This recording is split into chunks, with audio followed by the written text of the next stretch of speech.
Last time we continued speaking about the Battle of Ley Gulf. Admiral Toyoda's Operation Shogo aimed to eliminate American naval forces but faced setbacks with the loss of key ships. As Japanese forces advanced, miscommunications led to disorganized attacks.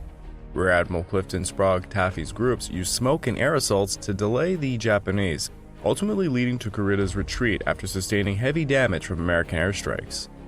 On October the 25th, a series of intense naval engagements unfolded, featuring airstrikes and kamikaze attacks. U.S. forces launched multiple strikes against Japanese carriers, inflicting significant damage but faced challenges from anti-aircraft fire and pilot fatigue. The day ended with the sinking of several Japanese vessels, including Soikaku and Chitose, resulting in substantial casualties. Admiral Halsey attempted to intercept Kurita's forces but was too late. Despite heavy losses, including the cruiser Abukuma and numerous aircraft, Kurita's forces managed to reach safety. The battle marked a significant defeat for the Japanese, severely weakening their naval capabilities, though kamikaze attacks prolonged the war. This episode is the advance to Ormoc Valley.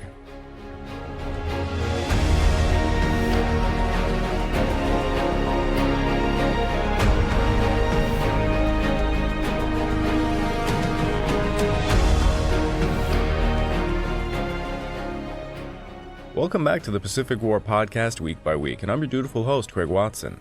But before we begin, I just want to remind you all that this podcast is only made possible through the efforts of Kings and Generals over at YouTube. Perhaps you want to learn a bit more about World War II? Kings and Generals has an assortment of episodes on World War II and so much more, so go give them a look over at YouTube. So please subscribe to Kings and Generals over at YouTube and continue to produce this content by checking out www.patreon.com/kingsandgenerals. And head over to our sister podcast over at The Age of Conquest, The Fall and Rise of China podcast, written and narrated by me. And if after all that, if you're still hungry for some more history, why don't you check out my personal channel, the Pacific War channel, found on YouTube and all major podcast platforms. And I do have a favor to ask. I just opened up a YouTube membership, which is identical to my Patreon account. Over at both of those, you get access to the exclusive podcast, more than 25 episodes and ongoing. You also get early access to all of my content and voting rights for the subjects I will tackle next.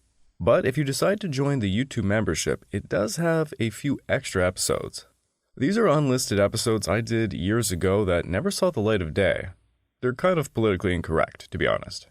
This month, the exclusive episode on both is going to be an explanation of how the century of humiliation formed the People's Republic of China we see today. Last time we covered the climax of the Battle of Ley Gulf, seeing the IJN basically annihilated in the waters surrounding the Philippines. As the confrontation drew to a close, General Kruger's offensive was ongoing on Leyte. By October the 26th, General Sibert's 10th Corps and General Hodge's 24th Corps had successfully established two beachhead areas, gradually expanding their perimeter inland and pushing General Makino's 16th Division further into the island's interior. Following the failure of this earlier repositioning after the loss of Haidang and Buran, Makino acknowledged that he could not prevent the loss of the eastern coastal plain. He decided to retreat his units to rear positions in the mountains west of Dagami and Buran. Concurrently, as part of Operation TA, Admiral Mikawa successfully delivered the first reinforcements to Ormoc. Consequently, General Suzuki promptly ordered Colonel Sumitani Takeyoshi's 41st Regiment to move towards Karagara, and then to Jaro, where the remnants of the 33rd Regiment had fallen back to maintain the division's left flank. After capturing Hills B and C, the 24th Division resumed its westward assault on October the 26th. With General Mudge's 1st Cavalry Division protecting General Irving's northern flank, the 34th Regiment advanced along Highway No. 2, reaching Santa Fe, while the 19th Regiment attempted to attack Pastrana, but was halted short of its objective by heavy enemy fire.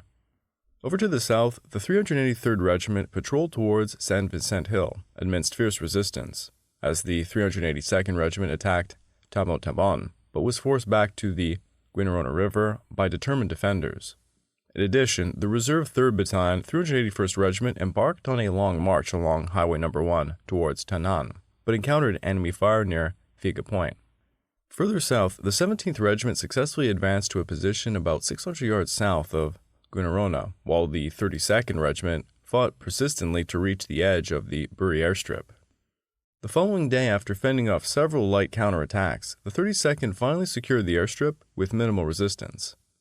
Additionally, the 17th pushed forward to a point approximately 2,200 yards south of Degame, although they faced increasing opposition from the retreating enemy. To the east, following an extensive artillery bombardment, the 382nd captured a majority of Tabon in a coordinated attack, with Colonel Dill's 1st and 3rd Battalions then moving northeast towards Capajuan. Colonel Michael Halloran's 3rd Battalion pressed northwards and ultimately took Tanan without opposition before heading towards Kiling. Meanwhile, in the Catman Hill area, after General Kruger released the remainder of his 381st Regiment to control the 24th Corps, General Bradley decided to deploy his reserve regiment to take control of the Labourenan Head position in preparation for an assault against Catman Hill. Catman Hill had been under steady naval and artillery fire since A-Day, October the 20th. The 96th Division Artillery had constantly fired on targets of opportunity by day and harassed enemy positions in the area during the night.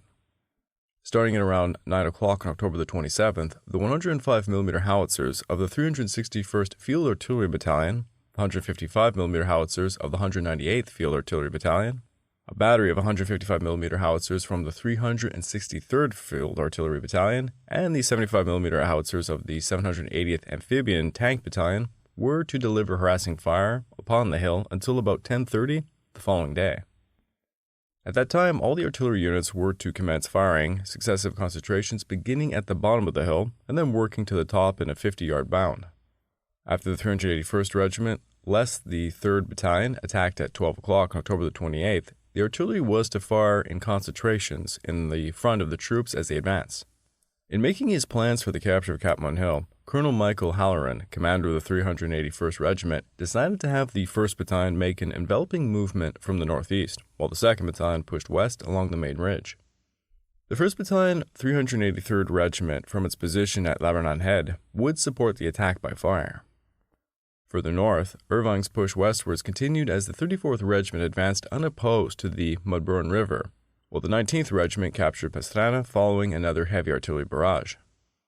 On that day, the 171st Independent Battalion arrived after a week-long voyage from Penay, preparing to join the 41st Regiment and its sister battalion towards Carigara and Jaro. On October the 28th, as the 41st Regiment passed through Carigara and approached Jaro, Mikawa launched his second Operation TA convoy, consisting of 3 echelons. The first echelon left Manila immediately without cover, transporting the 20th Anti-Tank Battalion. Simultaneously, preparations were underway to send the 12th Independent Regiment and the recently arrived 1st Division to Leyte. Meanwhile, the 34th Regiment swiftly moved through Alangalang and advanced to the Manit River, where they ultimately were halted by fierce Japanese resistance. Nevertheless, 2 companies successfully crossed the river, unnoticed during a heavy rainstorm. After launching a surprise assault against the defenders, they captured a bridge over the river. At the same time, the 19th Regiment progressed to Tingib, where it established a patrol base. General Hoffman also directed his 2nd Cavalry Brigade to advance towards Carigara, with the 2nd Squadron, 8th Cavalry, making an overland move to San Miguel, while Troop C of the 7th Cavalry conducted an amphibious landing at Barugo, later engaging in skirmishes with Japanese forces at Carigara. Over to the south, after successfully fending off a vigorous counterattack, Colonel Dill's 2nd Battalion secured the Tabon area, enabling it to move north towards Kiling. In spite of determined opposition, the Japanese supply center of Tabon had at last been taken, and approximately 350 Japanese were killed in the area. During the 3 days of fighting, the 2nd Battalion had 34 men killed and 8 wounded. The remainder of the 382nd fought their way to Digahongan before turning towards Kiling, eventually halting at Kanzamanda. Meanwhile, while the 383rd conducted reconnaissance towards San Vicente, and the 9th Regiment began its retreat to Degame, the 381st Regiment finally launched its assault on Catman Hill. However, Halloran's 2 battalions were met with heavy gunfire from the surrounding foothills. Lastly, as the 184th Regiment patrolled towards Santa Ana, the 17th Regiment attacked towards Degame. Despite facing strong opposition and difficult swamp conditions, they managed to push 300 yards beyond the enemy stronghold by nightfall, rolling up the defenders' eastern flank. Since the 2nd Battalion had borne the brunt of the fighting on October the 28th and had suffered numerous casualties, the regimental commander decided to have the battalion drop back into reserve. Although the drive to Degame was to continue, the north-south line of the enemy pillboxes on the left flank of the regiment could not be ignored. At 8 a.m. on October the 29th, the regimental lines were to be reorganized so that the 3rd and 1st Battalions, less Company B, would pass through the 2nd Battalion, with which would become the regimental reserve. Company B, with a platoon of M8s, would attack the flank and rear of the enemy in the left line of the pillboxes. At 8 a.m., under the cover of heavy artillery concentration from the 49th Field Artillery Battalion, the 1st and 3rd Battalions, 17th Infantry, passed through the 2nd Battalion without incident. Company B, reinforced by a platoon from the Cannon Company, moved out to destroy the enemy force on the regiment's left flank. The company fought the Japanese from pillbox to pillbox, catching the enemy on his flanks and the rear by rifle and machine gun fire, together with time burst fire from the self-propelled howitzers.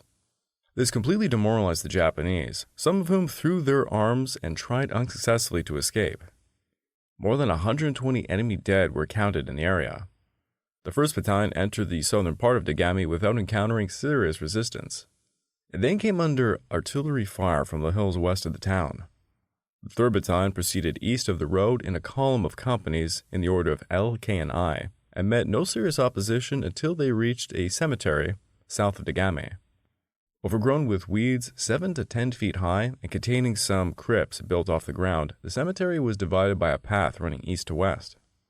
As Company L moved into the burial ground, Company I swung around the right, eastern side, to come into position for the night.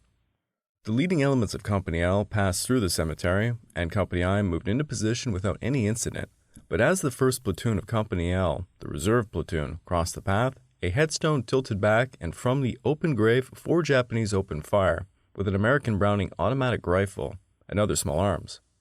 The small arms of the 1st platoon had no effect, and it became necessary to bring forward a flamethrower to burn the enemy out.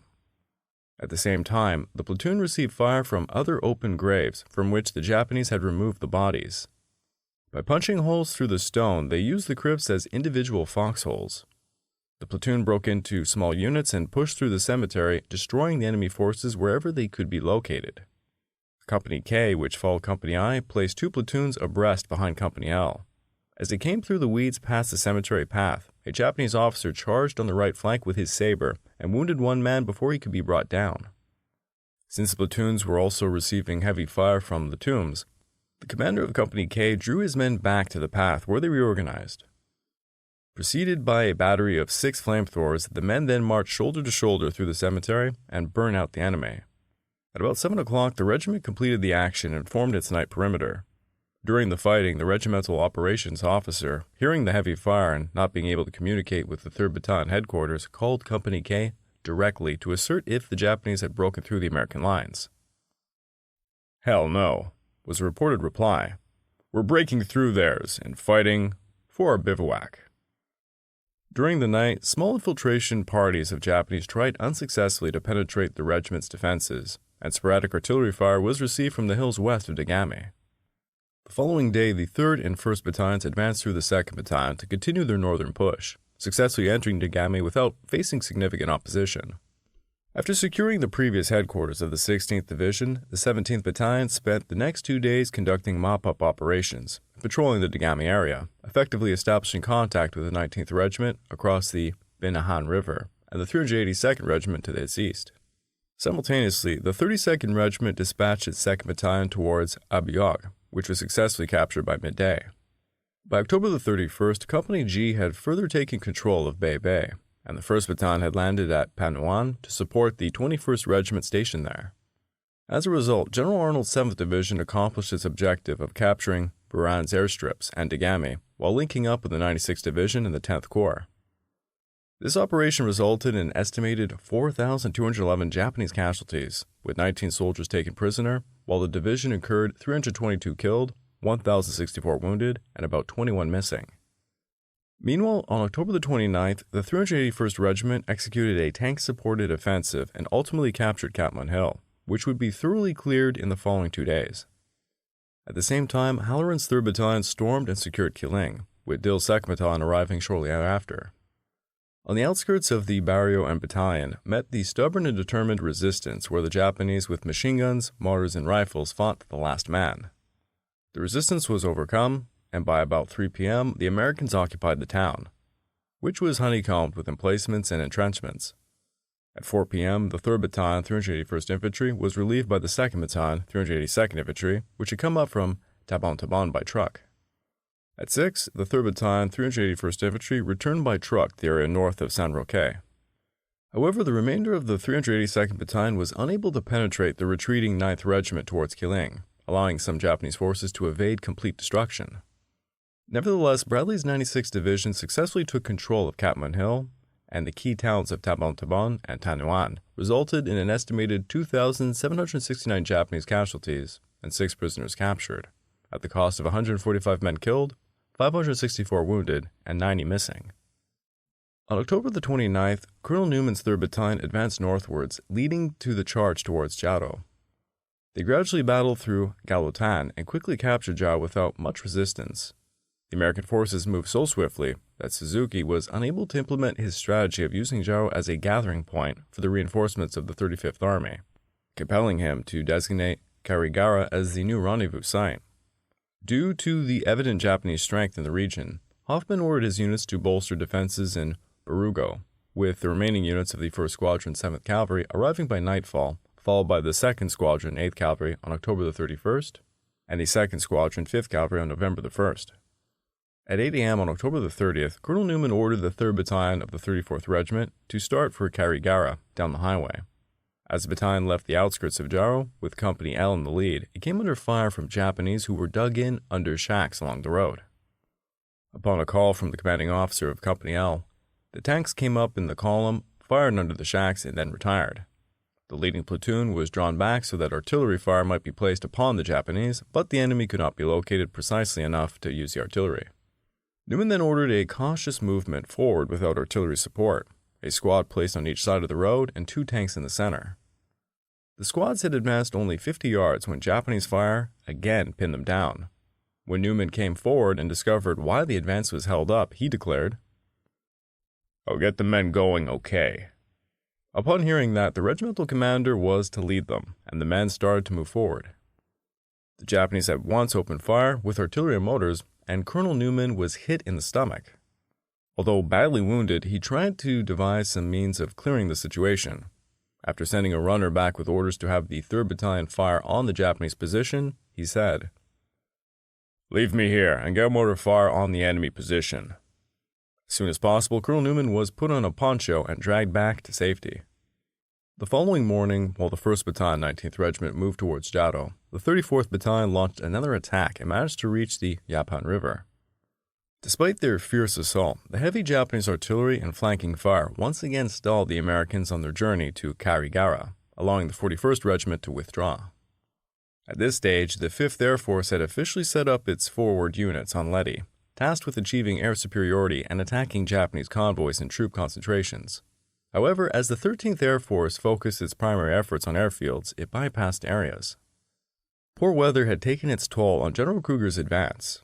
Rainy monsoon-like conditions confounded his engineers, and airfield construction at Tacloban and Dulag floundered. Landing conditions were still very poor. Naval carrier aircraft from damaged escort carriers headed to both airfields instead of ditching at sea. As the Navy pilots attempted to land on Leyte, 25 out of 72 planes ended up damaged. Without suitable land-based U.S. air power, the Japanese could continue to launch air attacks. Limited American air power did contest the skies against the Japanese, but could still only provide a minimum of close air support to the American troops. While Japanese aircraft continued to reach targets throughout Leyte, Admirals Kincaid and Halsey's forces had to depart Leyte to resupply, so Kenny had to take over with his limited forces. MacArthur did persuade Halsey to maintain Task Group 38.2 in the area when he withdrew most of his fleet on October the 29th. Kincaid also left 10 escort carriers only by redistributing fleet supplies, but he also had to refit. Nonetheless, ground commanders criticized Kenny's continued failure to provide close air support. During the early invasion period, naval carrier aviators had delivered direct support. For example, out of 121 troop support missions from October the 20th to the 25th, pilots flew about 33 sorties in direct support of the soldiers. With Kincaid and Halsey's forces now departed, Kenny's focus was on air superiority. He had eliminated most of the close air support missions until later in the campaign. As a result, the infantry had to rely on its own artillery. The escort carriers of the 7th Fleet significantly diminished following the Battle of Ley Gulf. They were unable to provide much support. Although Admiral Mitscher's carriers did conduct numerous strikes against Japanese shipping in the Visayas and the Manila Bay area in the last days of October, Task Force 38 had mostly been withdrawn by the end of the month. During the final week of October, the 4th Air Army and the newly formed 1st Combined Base Air Force maintained a persistent campaign to support ground operations, gradually redirecting their attacks from amphibious shipping and carriers to the enemy-occupied airfields at Tacloban and Dulac. Although Kenny's airfield still had minimal capacity, he had 34 P-38s from the 49th Fighter Group, based at Morotai, deployed at Tacloban Airfield on October the 27th. 3 days later, only 20 P-38s remained, as Japanese air attacks destroyed or damaged several of the twin-tailed aircraft. In response, Kenny deployed more P-38s from the 475th Fighter Group. He also assigned 6 P-61s from the 421st Night Fighter Squadron to counter night attacks. Kenny later replaced them with Hellcats from VMF 541, which improved night patrol and interception missions to include strikes on Japanese night convoys. Thus, Kenny's pilots, led by the elite aces Richard Bong and Thomas McGuire, started to make a real difference. Additionally, bombing attacks disrupted airfield construction and caused aircraft losses since they were parked so close together due to space limitations. Still, Army engineers with Filipino labor made inroads towards rendering the airfields fully operational. Pilots could now use the expanded 5,000 feet runway at Tacloban on October the 31st. With a growing 5th Air Force presence, the Americans improved their ability to intercept bombers, and as a consequence, the Japanese relied more on night attacks. This shift inflicted substantial damage and compelled the Americans to reinforce their positions. Alongside the primary air offensive targeting enemy supply shipping and airfields, kamikaze units executed suicidal attacks against enemy carriers operating off the eastern coast of the Philippines. Pilots as well as aircraft of various types were drawn from the 153rd, 601st, and 761st Air Groups.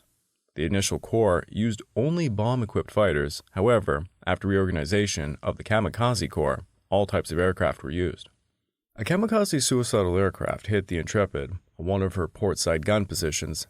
10 men were killed and another 6 were wounded, but the damage was quite minimal. The USS Franklin had just refueled and returned to Leyte, fit for action October the 27th, her planes concentrating on heavy cruisers and on destroyers south of Mindoro. She was underway about 100 miles off Samar on October the 30th when enemy bombers appeared bent on a suicidal mission. Navy fighters shot down most of the Japanese planes, but 6 broke through the combat air patrol into Franklin's task group of 4 carriers defensively surrounded by a circle of about 20 escorting cruisers and destroyers.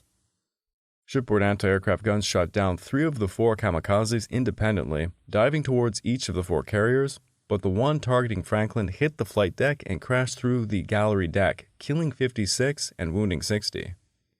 As the remaining 2 kamikazes attacked, one was shot down by anti-aircraft guns, and the second missed Franklin with 2 bombs before flying into the stern of Bella Wood. Franklin was able to extinguish fires and patch the flight deck so planes could be recovered 76 minutes after the kamikaze attack. Both carriers retired to Ulithi Atoll for temporary repairs, and then Franklin proceeded to Puget Sound Naval Yard, arriving on the 28th of November of 1944 for repairs of her battle damage. Meanwhile, on October the 30th, the 20th Anti-Tank Battalion was successfully landed at Ormoc. The following day, Mikawa dispatched his remaining 2 echelons. The second comprised of 3 transports carrying the Imahori Detachment, primarily made up of Colonel Imahori Setsuzaku's 12th Independent Regiment. The third included 4 transports and 4 frigates carrying most of Lieutenant Colonel Katoka Tadasu's 1st Division, along with around 9,000 tons of supplies and ammunition, all under the protection of Rear Admiral Kimura Masatomi's screen of 6 destroyers. This would be Mikawa's last convoy, as he would soon be replaced in command of the Southwest Area Fleet by Vice Admiral Okawachi Denshichi due to his deteriorating health. Following a smooth journey, the Imahori detachment was quickly disembarked at Ormoc on November the 1st, with the remainder of the convoy arriving later that night to commence the unloading for the 1st Division. During the day, one of the transports was sent to Cebu to pick up the 35th Army Headquarters, which landed the next morning alongside Kataoka's troops. By noon on November the 2nd, a total of 13,000 soldiers had successfully arrived, culminating in the most effective reinforcement operation of the Leyte campaign, with just 1 transport lost and another slightly damaged. Turning to the primary action on November the 1st, 2 companies from the 34th Regiment were ordered to execute a broad flanking maneuver and then attack Tunga from the northeast, facing no resistance. This enabled Newman's 1st and 2nd Battalions to advance swiftly down the highway to a point approximately 1,000 yards from Sai'Kanan. Concerned about the enemy's considerable presence at Karigara, Sibert planned for his 2 divisions to launch coordinated assaults upon the town the following day. However, unbeknownst to him, the disorganized Japanese forces chose to abandon the town and retreat to the mountains southwest of Kapukan. Thus, following a heavy artillery bombardment, the Americans captured Karigara without opposition and promptly established a perimeter, while the 34th Regiment advanced further to Balud, where they encountered intense enemy fire.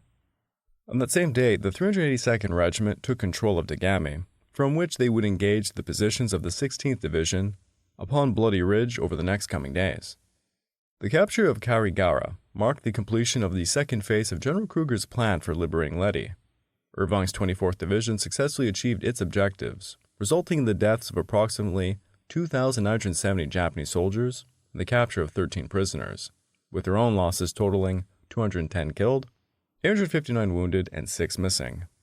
Additionally, by October the 27th, Mudge's 1st Cavalry Division had killed an estimated 739 Japanese and taken 7 prisoners, incurring a loss of about 40 men killed, 199 wounded, and 8 missing. The next phase of Kruger's strategy involved 2 offensives converging upon Ormoc, one moving south through Ormoc Valley, led by Sibert's 10th Corps, and the other advancing north from Bay under Hodge's 24th Corps. Initially, while certain units of the 24th Corps continued pushing west to bolster troops along Ormoc Bay and clean up the southern Leyte Valley, Sibert's forces aimed to secure control of Karigara Bay and her coastline from Karigara to Pinamapon. Simultaneously, Suzuki sent his experienced 1st Division to Karigara to launch an offensive towards Tacloban. The 1st Division, which was considered an elite division, which had been activated in Tokyo, had served in Manchuria during the China incident and had been transferred to Shanghai in August of 1944. Though it had no combat experience, this division was considered by Major General Tomichika Yoshiharu, Deputy Chief of Staff of the 35th Army, to be the best equipped division of the Japanese Army. Under the command of Lieutenant General Kataoka Tatsu, it had been held in reserve by the Imperial General Headquarters for the decisive battle, and it was sent to Manila with great expectations. Meanwhile, the Imahori detachment moved to the northeastern base of the heights southwest of Jaro to facilitate the assembly of the 26th Division for an impending attack upon Jaro. After securing Karigara, the 68th Brigade was set to land in the north as part of the 35th Army Reserve, while the 30th Division would land at Albuera on Ormoc Bay and negotiate mountainous trails to Burayan to eliminate all enemy resistance in the Dulag region.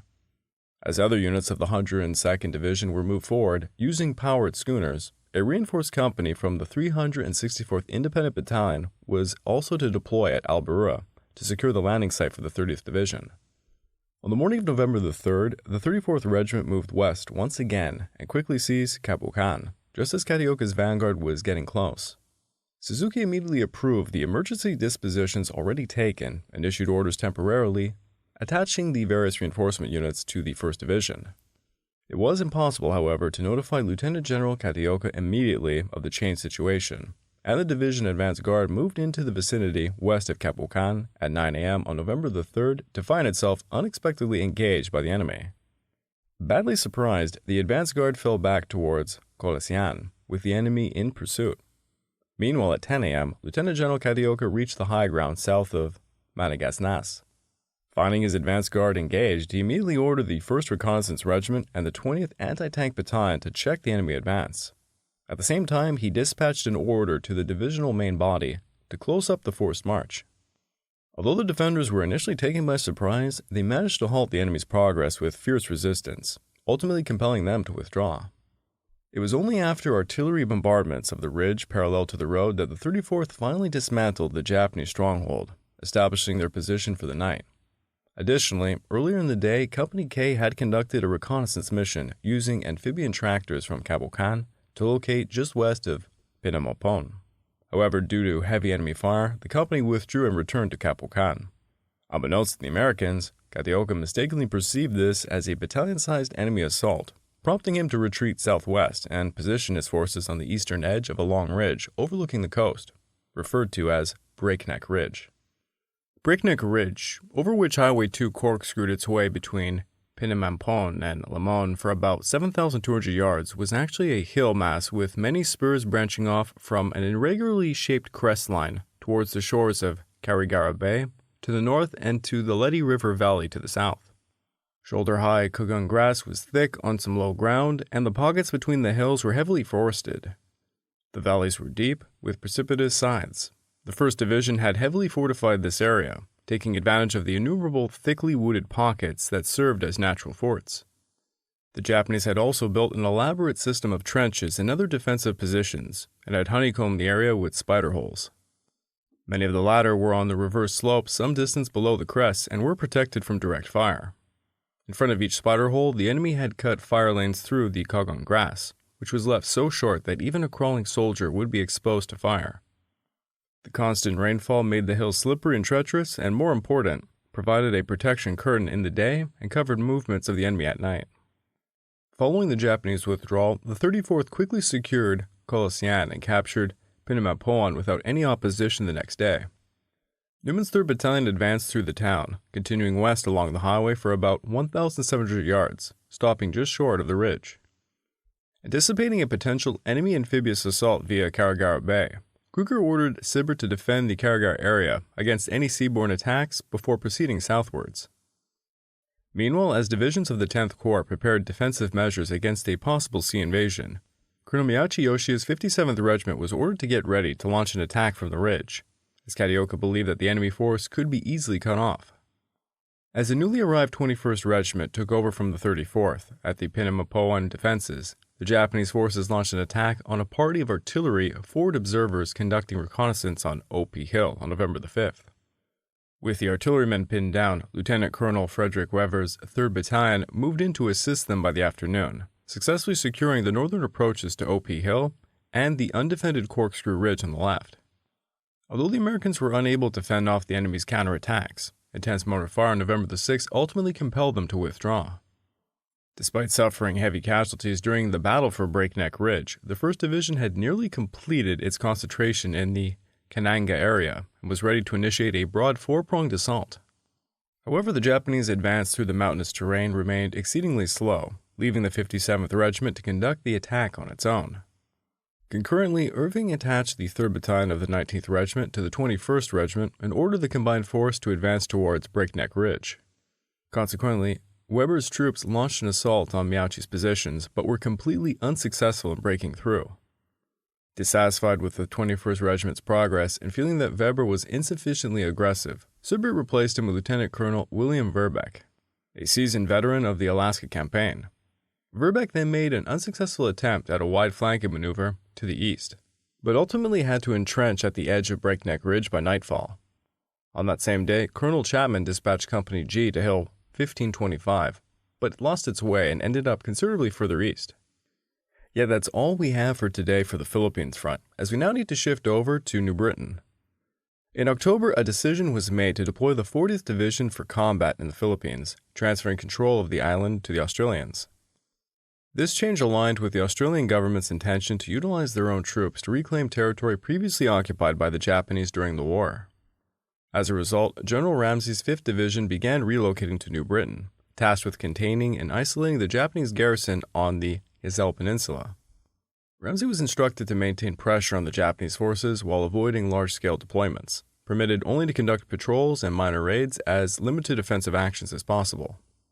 By late October, the 36th Battalion had assumed control over Cape Hoskins, with the remainder of the 6th Brigade slated to land at Jackanaw Bay in early November. At this time, the Japanese had posts at intervals along the south coast, and as far west as Owl, near Cape Dampier. It was decided that the Australian Southern Guerrilla Force would be based at Lakiri, a village in the hills 2 days' march inland from Waterfall Bay, and in an area into which the enemy had not ventured. It possessed a good site for dropping stores from the air, and as a preliminary, some 25,000 pounds of supplies were dropped there. To give added security to the base, the Australian-led native guerrillas, commanded at this stage by Captain R.I. Skinner, overcame the enemy's coast-watching posts at Palmalmal and Bayan, to the southwest and southeast, respectively, killing 23 and taking 3 prisoners. None survived at Pall Mall, but 2 escaped from Baon, and it was learned later that they reached an enemy post at Milim, bearing news of what had happened. The South Coast group was now placed under the command of Captain Basil Fairfax Ross, who counted with 5 officers, 10 Australian NCOs, and about 140 native troops, and such native allies as could be maintained on air delivery of 5,000 pounds of supplies a month. After the loss of Bayan, the Japanese reinforced their post at Milim, at the south end of the wide bay, until it was about 4 inches strong.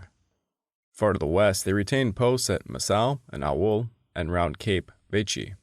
Fairfax Ross decided to move discreetly into the strongly held wide bay area, advancing through the hills, concentrating first on winning over the natives and using air power available from Bougainville as his trump card. At the same time, spies would be sent into the Gazelle Peninsula. In the western area, also the first task was to gain information.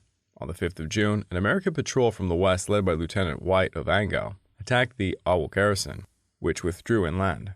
An Australian platoon under Lieutenant Black thereupon marched from Jackanaut Bay to Lao and Antu. In this area they found the native guerrillas about 80 strong, who had killed 14 Japanese and 14 of their native allies. At Awul they met with White and his party. It now seemed that the Japanese from the Awul area were retreating to the northern coast. Guerrillas were organized, and at Kenasina on the 18th of June, after pretending to entertain a party of about 50 of the enemy, the natives attacked and killed 28, losing 5 of their own men. Black's patrol in pursuit found the remainder of the enemy on the 24th of June and killed 9, but had to withdraw after losing 1 native NCO. As he marched north and east through hostile territory, other Japanese were killed. In the eastern section in the period, Lieutenant Johnson was winning the support of influential natives in the mountains southwest of the wide area. A heavy air attack was made on the main Milim positions on the night of the 17th of July, and as a result the Japanese withdrew some men to a new position away to the west, and some men right back to Lamingi in the Gazelle Peninsula. By early September, the last of the Japanese stragglers on the southern coast west of Wide Bay had been killed. The Japanese had heard many reports of a strong Australian base at Jackanaut Bay, reports circulated by the Australians to dissuade the enemy from advancing westward. This base, although non-existent as yet, was soon to become a reality, and from the 5th to the 7th of September, a reconnaissance party, including officers from the New Guinea Force and the 5th Division, landed from the corvette Kama and, guided by Black, examined the area. The 2-platoon force reached Milim unnoticed on the 12th of August and found the enemy about 150 strong. At dawn, they opened an attack in 3 groups, one to fire on the houses in the Japanese camp, another to fire from the flank, and a third to intercept any reinforcements from the Yaret position 500 yards to the north. Unfortunately, a native fired his rifle during the approach. The enemy manned its defenses, and after a short exchange of fire, the attackers withdrew and placed ambushes across the tracks. That same day, the Swan bombarded Milim. After 3 days of inaction on the part of the Japanese, 4 native soldiers crawled into the enemy's position and killed 3, whereupon the Japanese fired into the bush at intervals for 36 hours. This fire ceased on the 18th, and soon afterwards the position was found to be abandoned. There was much booty, including boats and numerous machine guns, to be found. It was discovered that the enemy had withdrawn to Waitavalo.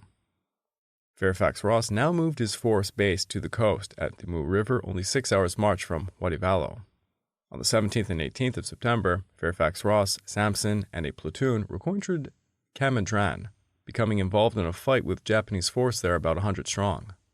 Anticipating that the enemy would retaliate in force, the Australians prepared defensive positions, and 1 platoon under Sergeant Major Joseph, an outstanding NCO, who had come from the New Guinea Constabulary, was placed on the hillside above Milim to give warning of an enemy advance. On the night of the 28th of September, the Japanese did in fact advance on Milim and on towards the Australian defensive position on the Mu River. Here, however, largely because of Sergeant Ranskin's cool handling of his Bren gun, they were repulsed, losing 17 killed. The next day, about 200 Japanese reinforcements arrived, and in a firefight with Joseph's men, whose presence they had not discovered, 16 Japanese and native allies were killed. The Australians now withdrew inland. Soon the Japanese, about 700 strong, were in their original positions around Milim, where they remained until heavy air attacks on the 6th, 7th, and 8th of October, which forced them out again. By the 10th of October, the guerrilla force was again concentrated at Lakiri.